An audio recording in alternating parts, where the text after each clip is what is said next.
Hello everyone, welcome back to the channel. Today we're going to be using some old terrain pieces that I had laying around to create a display board for armies on parade. We're going to start things off by making some of these grid works using some chipboard and cross-stitch mesh to set the terrain pieces onto.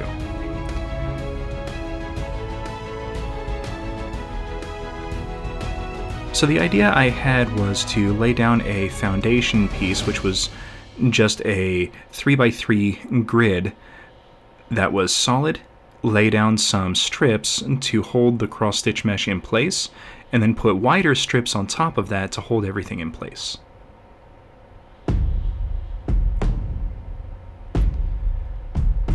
I've tried this in the past with gluing the cross-stitch mesh down, and while that does work, it creates a kind of filled-in blob effect on the grid work on the mesh, and I didn't want that in this case, so doing it this way prevents there from being a whole lot of filled-in mesh work.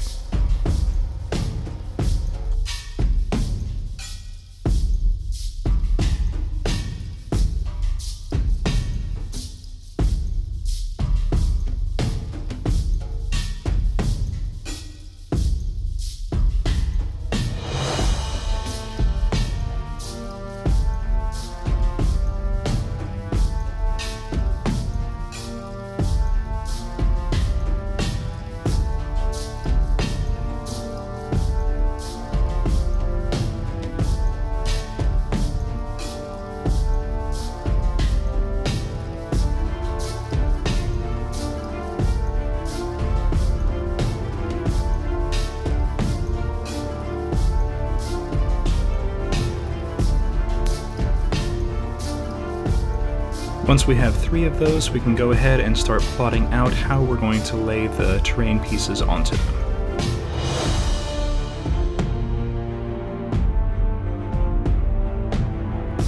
So I wanted this to kind of be a corner building or a L-shaped kind of manufacturing facility.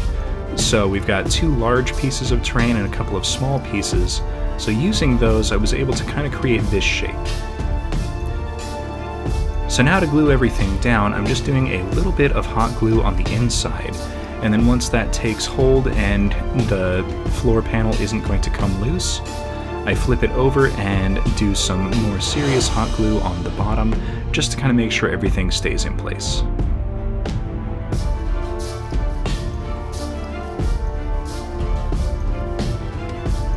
Now this one was a lot trickier, so I didn't really do any massive amounts of gluing on the inside, just enough to get it to tack in place, and then flipped it over and did some more serious glue on the outside. And rather than continuously blowing on it, I grabbed a nearby fan and used that to quickly cool the hot glue to hold everything in place.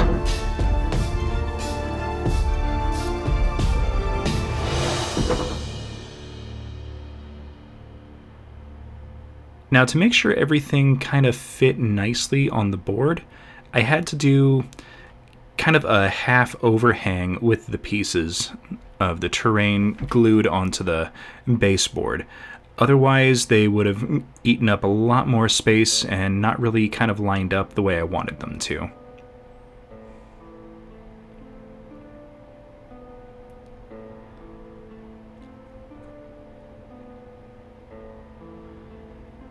Now using a little bit of Artist Loft Gray, I'm going to do a quick paint of all of these little cross pieces that are on the tile work. Now looking back, I really probably should have done this before I glued everything down, but if I did that, I would have had to paint over the hot glue, so it's kind of up to you if you do this. You can paint before you glue down or glue and then paint.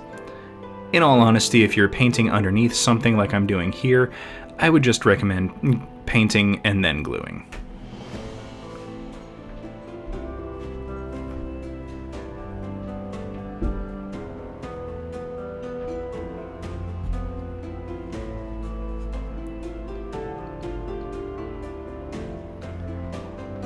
Now I'm going to be painting the cross-stitch mesh in a different color, so it doesn't really matter if there's any spillover, but I'm trying my best not to get the paint on the actual side terrain since that's already been painted, and I really didn't want to go through and redo any of the detail work.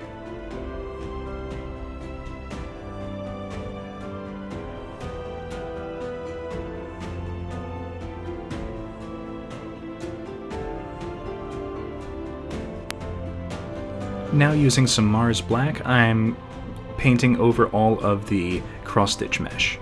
Now, the important part on this one that I found out after the fact is making sure that the paint gets down into all the little crevices on the mesh.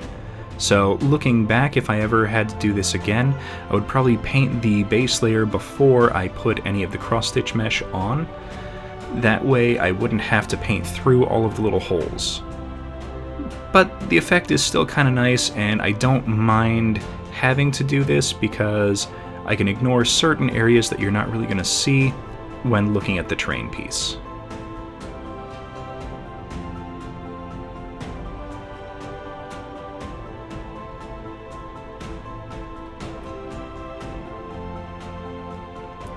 Now using a little bit of silver, I'm doing just kind of a light brushing on the top of the cross stitch, just to give it a metallic warehouse manufacturing feel.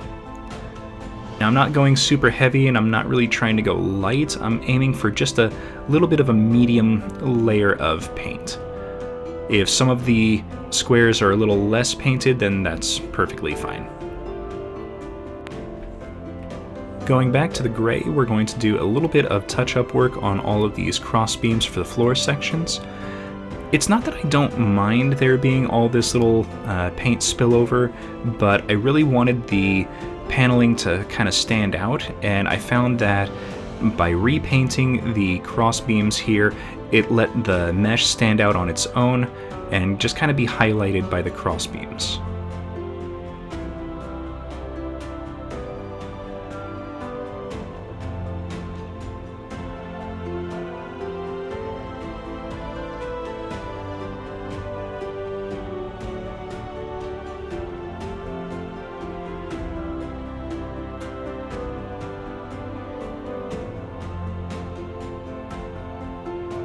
Alright, and the building is all finished. Now I did not glue all of the floor paneling together, but that's okay because we're going to need to kind of shift things around a little bit to get it to sit nicely on the terrain board that we're about to put together.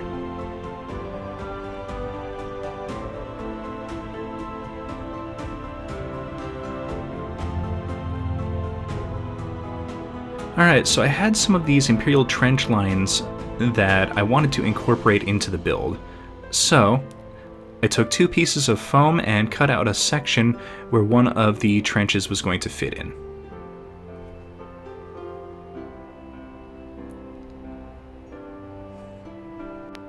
Using some Loctite all-purpose adhesive, I'm applying a somewhat medium layer of coating to the bottom of the upper piece of foam, and we're going to use that to stick the two pieces together.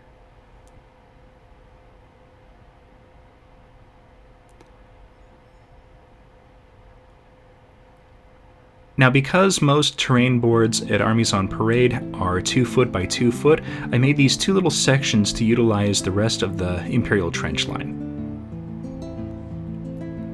So we're going to need to do a little bit of cutting and shaping to make sure that everything kind of lines up and sticks together.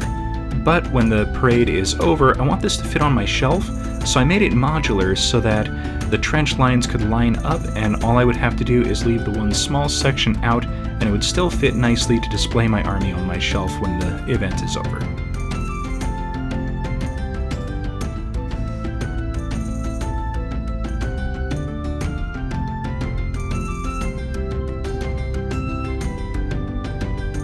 Using a utility knife, I began cutting away sections of the foam to kind of create a transition from the upper section to the lower section of foam.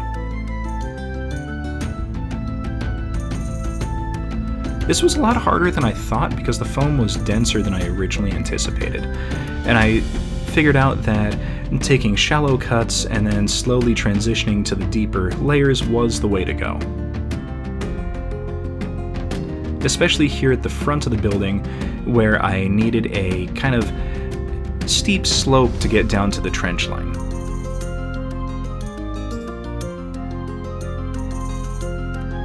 And it was about here that I finally remembered that I had bought a hot knife tool from Harbor Freight and decided to give that a try. After a moment for it to start heating up, it really started to take shape a lot easier. Now, I was being very stupid at this point and did not do this outside or in my garage.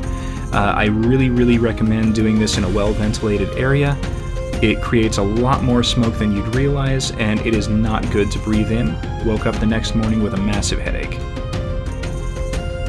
And right about there was when I set off the smoke alarm, and my husband got very upset with me, and our dog decided to go a little bit crazy until the alarm went off. So I really recommend doing it outside. So using some more of the Loctite adhesive, I started gluing down the main sections of the terrain. Using a little bit of acetone, I created what I would call a blast crater in the kind of corner of the building, just to create the effect of a bombed out building that would help explain why there was a huge section of wall missing. And a little bit more Loctite seals down the trench work.